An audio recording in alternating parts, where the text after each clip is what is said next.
ಸಮಸ್ತ ಕರುನಾಡ ಜನತೆಗೆ state appear YouTube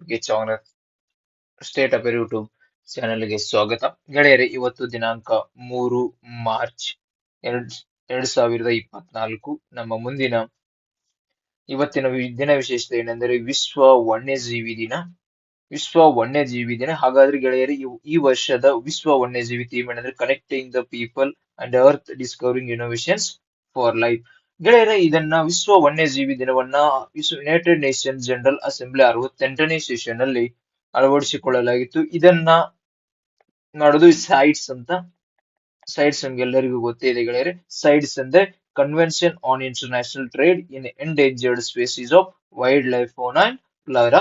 so ಈ wildlife fauna and flora ಯಾವಾಗ ಜಾರಿಗೆ ಬಂದಿದ್ರೆ 1995ರಲ್ಲಿ. ಇದಕ್ಕೆ ವಾಷಿಂಗ್ಟನ್ ಕನ್ವೆನ್ಷನ್ ಅಂತಾನು ಕರಿತೀವಿ. ಸೊ ಈ ಸೈಟ್ಸ್ ಅಂದ್ರೆ ಇದು ಪ್ರಾಣಿಗಳನ್ನ 3 ರೀತಿಯಲ್ಲಿ ವಿಂಗಡಣೆ ಮಾಡುತ್ತದೆ. ಒಂದು ಅಪೆಂಡಿಕ್ಸ್ 1 ಅಂದ್ರೆ ಪ್ರಾಣಿಗಳು ಅಳಿವಿನಂಚಿನಲ್ಲಿ ಇರುವ ಪ್ರಾಣಿಗಳನ್ನ ಅಪೆಂಡಿಕ್ಸ್ 1 ಕೆಟಗರಿಯಲ್ಲಿ, ಪ್ರಾಣಿಗಳು ಅಳಿವಿನಂಚಿನಿಲ್ಲ ಅವುಗಳ ಸಂಖ್ಯೆಯೂ ಕೂಡ ಜಾಸ್ತಿ, ಅವುಗಳನ್ನ ಟ್ರೇಡ್ ಮಾಡೋ ಅನುಮತಿ ನೀಡಿದ್ರೆ ಅವುಗಳನ್ನ ಸೆಕೆಂಡ್ ಅಲ್ಲಿ. ಹಾಗಾದ್ರೆ 3 protected in at least 1 country that is the sites. So ಆ ಕಂಟ್ರಿ ಸೈಟ್ಸ್ ನ ಭಾಗವಾಗಿರಬೇಕು. ಆ ಕಂಟ್ರಿಯಲ್ಲಿ ಆ ಪ್ರಾಣಿಗಳನ್ನ ಪ್ರೊಟೆಕ್ಟೆಡ್ ಕೆಟಗರಿ ಇಟ್ಟಲ್ಲ ಅದನ್ನ 3ನೇಗಾಗಿ ಮಾಡುತ್ತದೆ. ಯಾವಾಗ ಬಂದು 1975. ಸೊ ಅದಕ್ಕೆ ಇನ್ಸಿಡೆಂಟ್ ಆಗಿ 22/19 ಯುನೈಟೆಡ್ ನೇಷನ್ ವನ್ಯಜೀವಿ ದಿವಸವನ್ನಂತ ಆಚರಣೆ ಮಾಡುತ್ತದೆ. ನಮ್ಮ ಮುಂದಿನ ಪ್ರಶ್ನೆ, ಪ್ಲೇಸ್ ಆಫ್ ದ ಡೇ. ಇವತ್ತು ನಮ್ಮ ಮುಂದಿನ place of the day is Cambodia. So ಕಂಬೋಡಿಯಾದ ಕ್ಯಾಪಿಟಲ್ ನೋಮ್ ಪೆನ್. ಕಂಬೋಡಿಯಾ ಇರುವುದು ನಮ್ಗೆಲ್ಲರಿಗೂ ಗೊತ್ತು, ನಮ್ಮ ಭಾರತದಿಂದ ಸೌತ್ ಏಷ್ಯಾದಲ್ಲಿ ಆಸಿಯಾನ್ ಕಂಟ್ರಿ. ಇದು part of the ASEAN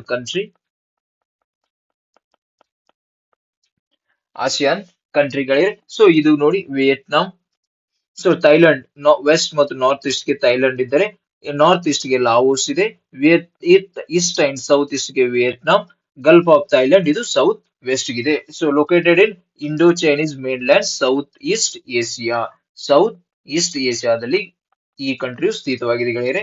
so India signed the memorial ಯಾಕೆ ಈ ಕಂಟ್ರಿ ನ್ಯೂಸ್ ಅದು ತುಂಬಾ ಮಹತ್ವದಲ್ಲ. So India signed the Memorandum of Understanding with Cambodia on biodiversity conservation with special focus on tiger reintroduction in Cambodia. So ಹಾಗಾದ್ರೆ ಈ ರಾಷ್ಟ್ರದಲ್ಲಿ ಪರ್ವತ ಯಾವ್ದು ಪ್ರಮುಖವಾದ ಪರ್ವತ? Dangrek. Highest peak is Phnom Aural. ಪ್ರಮುಖವಾದ ನದಿಯು ಮೆಕಾಂಗ್. ಹಾಗೂ ಪ್ರಮುಖವಾದ ಸರೋವರ ಟಾನ್ಲೆ ಸ್ಲೇಟ್. ಗೆಳೆಯರೆ, ಇಲ್ಲಿರ್ತಕ್ಕಂಥದ್ದು ನೆನಪಿನಲ್ಲಿ border countries Thailand, Vietnam, Laos, Gulf of Thailand 4 ಇದರ ಬಾರ್ಡರ್ ಅನ್ನು ಹೊಂದಿದೆ ಗೆಳೆಯರೆ. ಇಲ್ಲಿ south China C, bay of Bengal. ನಮ್ಮ ಮುಂದಿನ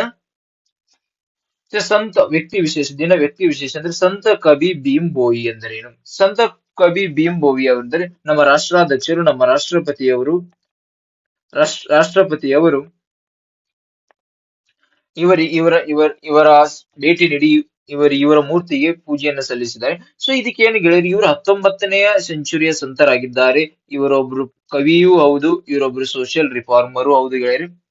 ಹಾಗಾದ್ರೆ ಇವರು ಸಂತ ಕವಿ ಅಂತ ಇವರಿಗೆ ಕರಿತೀವಿ ಗೆಳೆಯರು ನಾವು. ಇವರು ಮೀನಿಂಗ್ ಆಫ್ ದಿ ಸಂತ ಪೋಯಟ್ ಸ್ತುತಿ Chintamani as a considered as the most important poetical. ಇವರ ಕೆಲಸವೇನಿದೆ, ಇವರ work of the Bima Boi ಅಂತ ಕರೀತಾರೆ. ಇವರ ಗುರುಗಳು ಯಾರೆಂದ್ರೆ ಮಹಿಮಾ ಸ್ವಾಮಿ. ಈ ಮಹಿಮಾ ಸ್ವಾಮಿಯವರು ಮಹಿಮಾ ಕಲ್ಟ್ ಎಂಬ ಕಲ್ಟ್ ಅನ್ನು ಹುಟ್ಟುಹಾಕಿದ್ರು ಗೆಳೆಯರೆ. ಈ ಕಲ್ಟದ ಮುಖ್ಯವಾದ ಉದ್ದೇಶ ಗೆಳೆಯರೆ ಸಿಂಪ್ಲಿಸಿಟಿ, ಇಕ್ವಾಲಿಟಿ ಮತ್ತು devotion to the formless divine. ಗೆಳೆಯರೆ, single god is Alekha. Rejection to the idol worship ಅಂದ್ರೆ ಇವರು ಒಂದೇ ದೇವರ ಉಪಾಸನೆಯನ್ನ ಮಾಡುತ್ತಾರೆ. ಇವರು ಮೂರ್ತಿ ಪೂಜೆಗೆ ವಿರೋಧವನ್ನು ಮಾಡುತ್ತಾರೆ. ಇವರು ಜಾತಿ ವ್ಯವಸ್ಥೆಗೆ ಬೆಂಬಲವನ್ನು ನೀಡುವುದಿಲ್ಲ.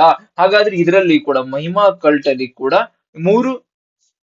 ಮೂರು ಸೆಕ್ಟ್ಗಳು. ಒಂದು ಕುಂಬಿಪತೀಸ್, ಗಣಪತೀಸ್ ಅಂಡ್ ಆಶ್ರಿತಾಸ್. ಸೊ ಇವರ ಮಹಿಮಾ ಕಲ್ಟ್ ನ ಪ್ರಮುಖ ಯಾರೆಂದ್ರೆ ಒಬ್ರು ಗೋವಿಂದ ದಾಸ್ ಮತ್ತು ಭೀಮಾ ಬೋಯಿ. ಗೆಳೆಯರೆ, ಇವರೇ ನಮ್ಮ ಭೀಮಾ ಬೋಯಿ ಅವರು. ಇವರು 19ನೇ ಸೆಂಚುರಿ ಸಂಸವಾಗಿದ್ದಾರೆ. ಯಾಕೆ ಗೆಳೆಯರು, ನಮ್ಮ ರಾಷ್ಟ್ರಾಧ್ಯಕ್ಷರು ಒಂದು ಮಾತು ಹೇಳಿದ್ರು, ಯಾವುದೇ ವಿದೌಟ್ ಫಾರ್ಮಲ್ ಎಜುಕೇಶನ್ ಇರ್ಲಾರ್ದೆಯೂ ಕೂಡ ಒಬ್ಬ ವ್ಯಕ್ತಿ ಅತ್ಯುನ್ನತ ಗುಣಮಟ್ಟದ ಲಿಟರೇಚರ್ ಅನ್ನ ಬರಿಬೇಕು. ಅದಕ್ಕೆ ಉದಾಹರಣೆಯೇ ನಮ್ಮ ಭೀಮಾ ಬೋಯಿ ಅವರು. ಹಾಗಾದ್ರೆ ನಮ್ಮ ಮುಂದಿನ ಸ್ಲೈಡ್ ಅಂದ್ರೆ panchayat extension of scheduled areas act 1996. ಗೆಳೆಯರೆ ಇದು ಸಂವಿಧಾನದ 9ನೇ ಭಾಗವಾಗಿದೆ. ಸೊ ಪಂಚಾಯತ್ ಸುದ್ದಿ ಶೆಡ್ಯೂಲ್ಡ್ ಏರಿಯಾ. ಸೊ ಇದೆಲ್ಲ ಆರ್ಟಿಕಲ್ ಯಾವುದು? ಆರ್ಟಿಕಲ್ 243 to 240 ZT ಬರ್ತವೆ. So contents providing related to the municipalities and cooperative societies enacted to 24 December 1996. Under the schedule areas of the those referred to the Article 241, which say that provision of the fifth schedule shall apply to the scheduled areas and scheduled tribes in the state of Assam, Meghalaya, Tripura, then Mizoram. So fifth schedule provides to the range of special provisions to ದೇಶ. So ಅಗರ್ ಪೇಸ ಯಾವ್ಯಾವ ರಾಜ್ಯಗಳಲ್ಲಿ apply ಆಗುತ್ತದೆ ಅಂದ್ರೆ Andhra Pradesh, Chhattisgarh, Gujarat, Himachal Pradesh, Jharkhand, Madhya Pradesh, Maharashtra, Odisha, Rajasthan, Telangana have notified the fifth schedule areas. It's not covered all this, some partial or fully several areas of the each state. ಹಾಗಾದ್ರೆ ಮುಂದೆ ನಮ್ದು bureau of energy efficiency ಸಂಸ್ಥೆಯ ಬಗ್ಗೆ. ಈ ಸಂಸ್ಥೆ ಯಾಕೆ ಈಗ ನ್ಯೂಸ್ ಅಲ್ಲಿ ಇದೆ ಅಂದ್ರೆ ಇದು ಒಂದು ವರದಿಯನ್ನ ಬಿಡುಗಡೆ ಮಾಡಿದೆ, ಅದುವೇ ಸ್ಟೇಟ್ ಎನರ್ಜಿ ಎಫಿಷಿಯನ್ಸಿ ಇಂಡೆಕ್ಸ್ 2023. ಈ ವರದಿಯ ಪ್ರಕಾರ ಕರ್ನಾಟಕವು ಮೊದಲನೇ ಸ್ಥಾನದಲ್ಲಿದೆ, ಆಂಧ್ರ ಪ್ರದೇಶವು 2ನೇ ಸ್ಥಾನದಲ್ಲಿ. ಇದು ಯಾರ ಜೊತೆ ಸೇರಿ ಈ ವರದಿಯನ್ನ, ಬ್ಯೂರೋ ಆಫ್ ಎನರ್ಜಿ ಎಫಿಷಿಯನ್ಸಿ ಯಾರ ಜೊತೆ ಸೇರಿ ಈ ವರದಿಯನ್ನ ಬಿಡುಗಡೆ ಮಾಡಿದ್ರೆ ಎನರ್ಜಿ ಎಫಿಷಿಯನ್ಸಿ ಎಕಾನಮಿಗಳೇ. ಸೊ ಇದನ್ನ ಸೇರಿಸಿ ಈಗ ನೋಡಿ ಆಂಧ್ರ ಪ್ರದೇಶ ಇದು ಹಾಗೆ ಎನರ್ಜಿ ಎಫಿಷಿಯನ್ಸಿ BW ಕೂಡ ಕೆಲವೊಂದು ಮಹತ್ವವಾದ ಸ್ಕೀಮ್ ಗಳನ್ನ ನಡೆಸಿದೆ. ಒಂದು PAT scheme, standard and labeling of energy efficiency appliances, so energy conservation of building code, demand side emergency. So ಹಾಗಾದ್ರೆ BW ಏನಂದ್ರೆ ಇದು ಒಂದು ಸ್ಟ್ಯಾಟ್ಯೂಟರಿ ಬಾಡಿ ಆಗಿದೆ. ಇದನ್ನ ಅಕ್ಟೋಬರ್ 21 ಎನರ್ಜಿ ಕನ್ಸರ್ವೇಷನ್ ಆಕ್ಟ್ 2001 ನಲ್ಲಿ ಇದನ್ನ ಅಳವಡಿಸಿಕೊಳ್ಳ ಈ ಕಾನೂನಿಂದ ಈ ಸ್ಟ್ಯಾಟ್ಯೂಟರಿ ಬಾಡಿ ಆಗಿ ಕನ್ವರ್ಟ್ ಮಾಡಿ. ಸೊ ಇದರ ಮೇನ್ ಉದ್ದೇಶ ಏನಂದ್ರೆ reduce the energy intensity of Indian economy. ಗೆಳೆಯರೆ ನೀವು ನೋಡಿರ್ಬಹುದು ಎಸಿ ಮೇಲಾಗ್ಲಿ ಅಥವಾ ಇದರ ಮೇಲೆ ಸ್ಟಾರ್ ರೇಟಿಂಗ್ ಅಂತ ಇರುತ್ತೆ. ಈ ತರ 5 ಸ್ಟೇರಿಂಗ್ ಕೊಟ್ಬಿಟ್ಟು 5 ಸ್ಟೇರಿಂಗ್ ಕೊಟ್ಟಿರೋದನ್ನ ನೀವು ನೋಡಿ. ಅದುವೇ ಗೆಳೆಯರೆ ಈ ವ್ಯವಸ್ಥೆಯಿಂದ ಈ ಸಂಸ್ಥೆಯ ಮುಖಾಂತರ ಅದನ್ನ ನಾವು ನೋಡಿ. ಅದಕ್ಕೆ ಇದು ministry of power. So develop the minimum energy performance standards of equipment and appliances, commercial buildings, clarify the managers and energy auditions. ಗಳೇ ನೋಡೋಣ. ಇದು ಈಗ ನಡೆಯುತ್ತಿರೋ ಸರಿ ಇದು ಕೆಲವೊಂದು ವಸ್ತುಗಳನ್ನ standard and labelling for energy efficient appliances ಗೆ ಇನ್ಕ್ಲೂಡ್ ಮಾಡಿದೆ. ಅವು ಯಾವ ಅಂತ ನೋಡೋಣ ಗೆಳೆಯರೆ. ಸೊ ನೋಡಿ ಇವು ಇದು ಆಲ್ ಆರ್ ದಿ ಮ್ಯಾಂಡೇಟರಿ. ಈ ಐಟಮ್ ಗಳ ಮೇಲೆ ಸ್ಟಾರ್ ರೇಟಿಂಗ್ ಇರಲೇಬೇಕು. ಸ್ಟಾರ್ ರೇಟಿಂಗ್ ಅಂದ್ರೆ ನೋಡಿ ಇಲ್ಲಿದೆ ಸ್ಟಾರ್ ರೇಟಿಂಗ್, ಇದು ಸ್ಟಾರ್ ರೇಟಿಂಗ್. ಈ ತರ ಸ್ಟಾರ್ ರೇಟಿಂಗ್ ಇರಲಿ. ಒಂದು ಇದರ list power energy efficiency of the electrical. 5 ಅಂದ್ರೆ ಹೈಯೆಸ್ಟ್. ಸೊ ಆ ವಸ್ತುವಿನ ಮೇಲೆ 5 ಸ್ಟಾರ್ ರೇಟಿಂಗ್ ಇದ್ದಲ್ಲಿ ಆ ವಸ್ತು ಎನರ್ಜಿ ಎಫಿಷಿಯನ್ಸಿಗೆ ತುಂಬಾ ಒಳ್ಳೆಯದು. ಆ ಒಂದು ಸಿಂಗಲ್ ಸ್ಟಾರ್ ಇದ್ದಲ್ಲಿ ಅದು ಜಾಸ್ತಿ ಎನರ್ಜಿ ಎಫಿಷಿಯನ್ಸಿ ಅಲ್ಲ ಅಂತ ಇಲ್ಲಿ ಹೇಳ್ಬೋದು. ಅದಕ್ಕೆ ಇದರ ಮೇಲೆ ನೀವು ಮ್ಯಾಂಡೇಟರಿ ಆಗಿ ಸ್ಟಾರ್ ಮಾರ್ಕಿಂಗ್ ಮಾಡಲೇಬೇಕು. ಈ ವಸ್ತುಗಳ ಮೇಲೆ ನೀವು ಮ್ಯಾಂಡೇಟರಿ, ನೀವು ಯಾವುದೇ ಒಂದು ಈ ವಸ್ತುಗಳ ಖರೀದಿ ಮಾಡುವಾಗ ಅದರ ಮೇಲೆ ಪವರ್ ಸೇವಿಂಗ್ ಗೈಡ್ ಇರೋದನ್ನ ನೋಡಲೇಬೇಕು. ಅದು ಯಾವ ಜಾಸ್ತಿ ಸ್ಟಾರ್ ಇದ್ದಲ್ಲಿ ಒಳ್ಳೆಯದು, ಕಡಿಮೆ ಸ್ಟಾರ್ ಇದ್ದಲ್ಲಿ ಜಾಸ್ತಿ ಎನರ್ಜಿಯನ್ನ ವೆಚ್ಚ ಮಾಡುತ್ತದೆ ಅಂತ ಇದರ ಅರ್ಥಗಳಿದೆ. So room air conditioner, variable speed, room air conditioners, where cassette, low standing tower, ceiling tower, etc. Frost free refrigerator, direct cool refrigerator, tubular fluorescent lamps, distribution transformers, stationary storage type electricity water heaters, color television, LED lamps and ceiling lamps. ಇವೆರಡುಗಳನ್ನ ಈಗ include ಮಾಡಿದ್ದಾರೆ. ಅಂದ್ರೆ standard and labeling program for packaged boiler. ಇದು industry ನಿರ್ಮಿತಿ ಮಾಡುವುದು sir package border ಅನ್ನ ಗೆಳೆಯರೆ. So standard and labeling program for commercial beverage cooler ನೀವು ನೋಡಿರ್ಬೋದು. ಈಗ ನೀವು ಅದ್ರ ಮೇಲೆ ನೋಡಬಹುದು ಸ್ಟಾರ್ ರೇಟಿಂಗ್. ನೆಕ್ಸ್ಟ್ ಯಾವಾಗ್ಲೂ ಹೋದಾಗ ಹೊಸ ಕೂಲರ್ ಗಳ ಮೇಲೆ ಸ್ಟಾರ್ ರೇಟಿಂಗ್ ಬಂದಿರುತ್ತೆ. ಹೊಸ ಕೂಲರ್ ಗಳ ಮೇಲೆ ಸ್ಟಾರ್ ರೇಟಿಂಗ್ ಈ ತರ ಕೊಟ್ಟಿರ್ತಾರೆ. ಅದ್ರ ಮೇಲೆ ಈ ತರ ಲೇಬಲ್ ಕೊಟ್ಟು ಈ ತರ ಸ್ಕ್ಯಾನಿಂಗ್ ಕೂಡ ಇರುತ್ತದೆ. ಸೊ ನಮ್ಮ ಮುಂದಿನ ಪ್ರಶ್ನೆ ಸರ್, 1962 ಫಾರ್ಮರ್ಸ್ ಆಪ್. ಏನಿದು 1962 ಫಾರ್ಮರ್ಸ್ ಆಪ್ ಅಂದ್ರೆ ಇದು app which records all the data information present under the Bharat Pashudhan database which can be utilised by the farmers. ಇಲ್ಲಿ ನೋಡಬಹುದು, ಇಲ್ಲಿ ಮೊಬೈಲ್ ನಲ್ಲಿ ಈ ತರ ನಿಮ್ಮ ಮೊಬೈಲ್ ನಂಬರು ಆಮೇಲೆ ನಿಮ್ಮ ಹೆಸರನ್ನ ರಿಜಿಸ್ಟರ್ ಮಾಡಿ ಲಾಗಿನ್ ಆಗ್ಬಹುದು.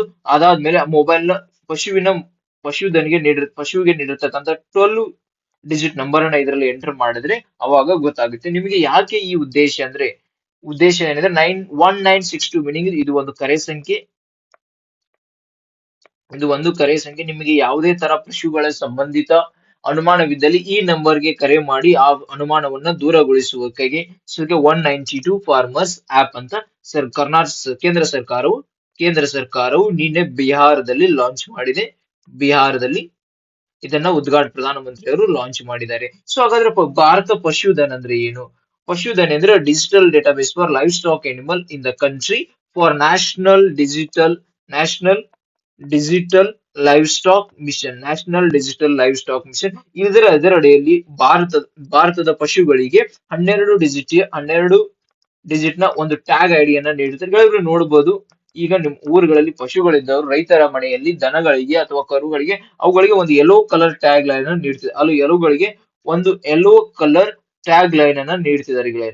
ಯೆಲ್ಲೋ ಕಲರ್ ಟ್ಯಾಗ್ ಲೈನ್ ಅನ್ನ ನೀಡ್ತಾರೆ. ಅದ್ರ ಮೇಲೆ 12 ಡಿಜಿಟ್ ಇರ್ತಕ್ಕಂತ ಒಂದು ಟ್ಯಾಗ್ ಐಡಿ ಇದೆ. ಸೊ ಅದುವೇ ಪಶುಧನ್ ಟ್ಯಾಗ್ ಐಡಿ. ಅದಕ್ಕೆ ನಾವು Bharat Pashudhan utilises unique 12 digit ID located each livestock. ಇದರಿಂದ ಏನಾಗುತ್ತೆ? ಇದರಿಂದ ಯಾವುದೇ ತರಹದ ಯಾವ ಬ್ರೀಡ್ಗಳು ಚೆನ್ನಾಗಿ ಇದು ಯಾವ ಸಮಸ್ಯೆಗಳಿವೆ, health and foot and mouth disease ಗಳು ಯಾವ ದನಗಳಿಗೆ ಬರುತ್ತೆ, ಅವುಗಳಿಂದ ಸಮಸ್ಯೆಗಳೇನು ಈಸಿಲಿ ನಾವು ಟ್ರ್ಯಾಕ್ ಮಾಡಬಹುದು. ನಮ್ಗೆ ಯಾವುದೇ ತರ ಸಮಸ್ಯೆ ಬಂದ್ರೆ ಈ ಆಪ್ ಗಳ ಮುಖಾಂತರ ನಾವು ಎಕ್ಸ್ಪರ್ಟ್ ಜೊತೆ ಮಾತನಾಡಿ ಅವುಗಳನ್ನ ನಾವು ಸಮಸ್ಯೆ ಪರಿಹರಿಸಿ ಮಾಡಬಹುದು. ಅಷ್ಟಕ್ಕೂ Bharat Pashudhan will empower the farmers by providing a traceability system for the bovines and also help the disease monitoring and control. Disease monitoring and control. So ಹಾಗಾದ್ರೆ ಈ ಬಗ್ಗೆ 1962 farmers app is launched by ministry of animal husbandry and development. So ನಮ್ಮ ಮುಂದಿನ ಪ್ರಶ್ನೆಗಳು India's ಪ್ರಶ್ನೆಗೆ ಎತ್ತ ಹೋಗೋಣ ಗೆಳೆಯರೆ. ಸೊ ಇದು PRB ಮತ್ತು ಹಿಂದೂವಲ್ಲಿ ಬಂದಿರತಕ್ಕಂತಹ ಇಂಪಾರ್ಟೆಂಟ್ ಆರ್ಟಿಕಲ್ ಇಂದ ಕ್ವಶನ್ ಗಳನ್ನ ತಯಾರು ಮಾಡಿದೀವಿ. So India's first light house festival held at which state? India's first light house festival held at which state ಗೆಳೆಯರೆ? ಸರಿಯಾದ ಉತ್ತರ ಗೋವಾ. ಸರಿಯಾದ ಉತ್ತರ ಗೋವಾ ಗೆಳೆಯರೆ. ಸೊ ನೋಡಿ, ಸೊ ಯಾಕೆ ಇದು ನ್ಯೂಸ್ ಅಲ್ಲಿ ಇದೆ ಇಂಡಿಯಾಸ್ ಫಸ್ಟ್ ಲೈಟ್ ಹೌಸ್? ಯಾಕಂದ್ರೆ ಈಗ ಪ್ರಧಾನಮಂತ್ರಿ ಅವರು ಮೊನ್ನೆ green hydrogen fuel cell vessel ಅನ್ನ ಉದ್ಘಾಟನೆ ಮಾಡಿ ಚಾಲನೆ ನೀಡಿದರು. ಅದೇ ಸಮಯದಲ್ಲಿ ತಮಿಳುನಾಡಲ್ಲಿ 75 ಲೈಟ್ ಹೌಸ್ ಗಳನ್ನ ಕಟ್ಟಲು ನಿರ್ಮಾಣ ತೆಗೆದುಕೊಂಡು ಅದಕ್ಕೆ ಕೂಡ ಫಂಡ್ ಅನ್ನ ರಿಲೀಸ್ ಮಾಡಿದೆ. ಯಾಕೆ ಲೈಟ್ ಹೌಸ್ ಪುರಾತನ ಕಾಲದಿಂದಲೂ ಲೈಟ್ ಹೌಸ್ ತುಂಬಾ ಪ್ರಚಲಿತದೆ. ಇದರಿಂದ ಟೂರಿಸಂ ಅನ್ನ ಇನ್ಕ್ರೀಸ್ ಮಾಡಬಹುದು. ಲೈಟ್ ಹೌಸ್ ಟೂರಿಸಂ ಅಂತ ಇನ್ಕ್ರೀಸ್ ಮಾಡಬಹುದು. ಲೈಟ್ ಹೌಸ್ ಟೂರಿಸಂ ಅನ್ನ ಇನ್ಕ್ರೀಸ್ ಮಾಡುವ ಉದ್ದೇಶದಿಂದ ಈ ಒಂದು ಇನಿಷಿಯೇಟಿವ್ ಅನ್ನು ತಗೊಂಡಿದ್ದಾರೆ ಗೆಳೆಯರೆ. ಸೊ ಇದು ಲೈಟ್ ಹೌಸ್ ಫೋಟೋ ಎಕ್ಸಿಬಿಷನ್ ಎಂಸ್ಯಾಟ್ promoting a lighthouse tourism across India. So PM inaugurated the tourism facilities of 75 lighthouse across the country. So even lighthouse photo exhibition aims at where AIFS 1 Rupee Mark, New Delhi. Mahabalipuram lighthouse is built as one of the sixth post city by Pallava king by Mahendram. This is the India's oldest lighthouse. So ಹಾಗಾದ್ರೆ ಮುಂದಿನ ಪ್ರಶ್ನೆಗೆ ಹೋಗೋಣ. Next question is the new press and registration of periodicals act 2023 comes into force. So which one of the following is correct? So it repealed the PRB Act 1867. Option B, all applications for registration of periodicals shall be made in an online and offline mode. So it is excluded the books as a part of the definition of periodicals or none of the above. ಗೈರೆ ಸರಿಯಾದ ಉತ್ತರ ನೋಡಿ. So it repealed the PRB Act 1867. ಇದು ತಪ್ಪು ಉತ್ತರ. ಇದರ ಏರನ್ನು ನೀವೇ ನೋಡಿ. ಯಾವಾಗ ನಮ್ದು ಲಾಸ್ಟ್ ಕೊನೆಯ PRB press registration board press registration act ಯಾವಾಗ ಆಗಿತ್ತು ಅಂತ ನೀವೇ ನೋಡಿ ಗೆಳೆಯರೆ.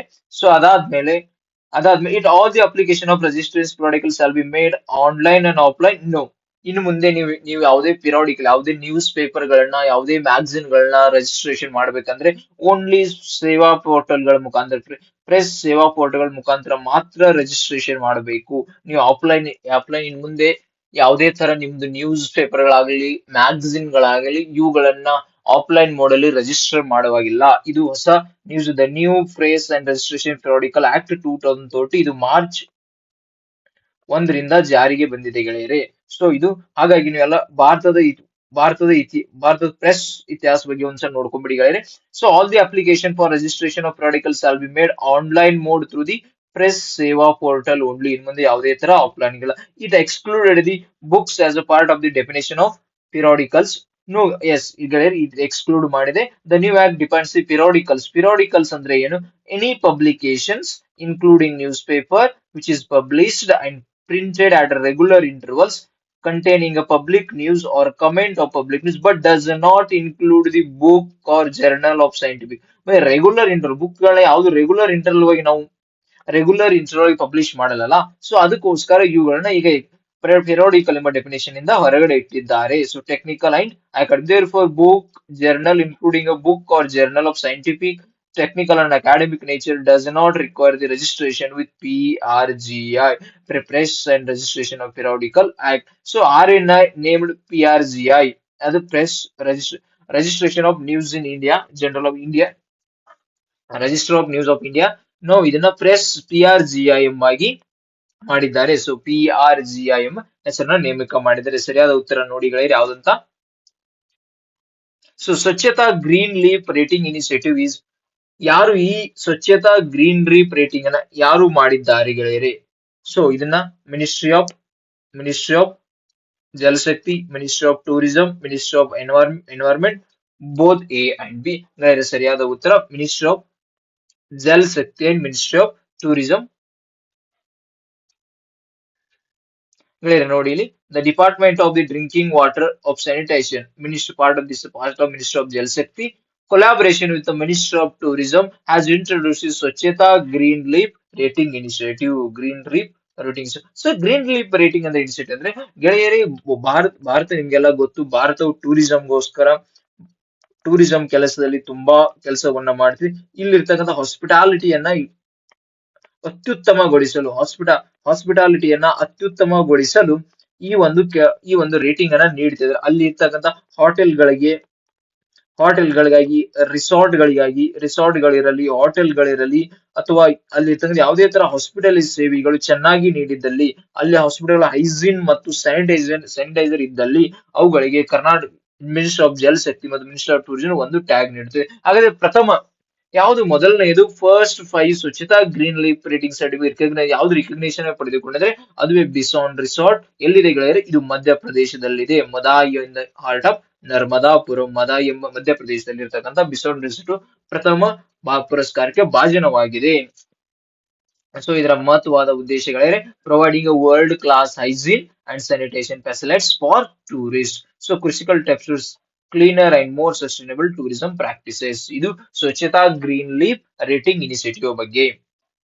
ಸೊ ಗೆಳೆಯರಿ ನೋಡಬೇಕು ನೀವು, naval detachment Minicoy was set up in early 1980, 1990, 1995, 2000. ಯಾವಾಗ ಗೆಳೆಯರಿ? ಸರಿಯಾದ ಉತ್ತರ ನೋಡಿ, INS ಜೆಟಾಯೂಸ್ ಮಿನಿ ಕಾಯ್ was developed in early 90s under the operation command of naval officer in charge.